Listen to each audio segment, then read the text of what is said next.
I was going to open this video with a joke about bad memory. I keep forgetting the punchline. Funny thing is, that's how memory actually works. We don't remember facts because they're logical. We remember them because they're emotional. Jokes, anger, surprise, embarrassment, those are the things that stick in your memory.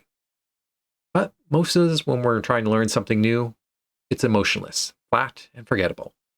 Therefore, in this video, I want to show you how you can use emotion to make anything unforgettable. People's names, study material, and the things that actually matter to you. So let's hop into it. Why do children learn faster than adults? I'll tell you, it's not because they're smarter than adults. Because they approach learning as play. Think back to your childhood. What's something you remembered effortlessly? For me, it was the name of 151 Pokemon. Not because someone made me memorize them, because I was emotionally invested. I cared. I enjoyed it.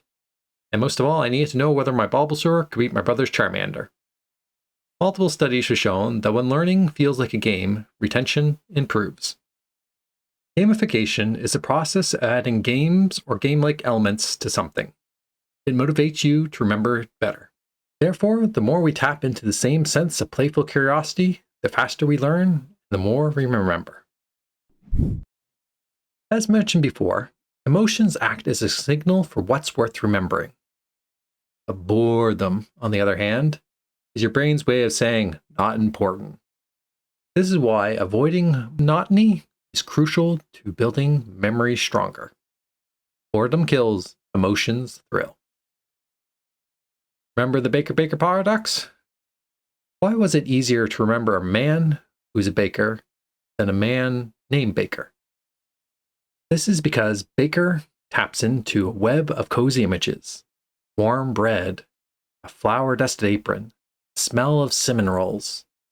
But Baker, as a name, is emotionally flat, just some guy, no connections. Therefore, memory happens when emotions and information merge. Another interesting thing about memories is that your emotional context changes what you focus on. Here's a real-world example.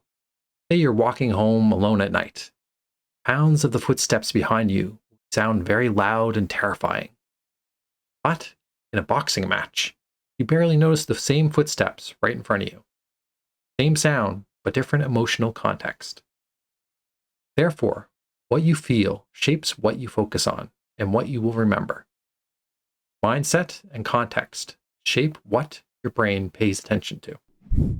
If you found this video helpful, please hit subscribe. I share learning hacks here regularly.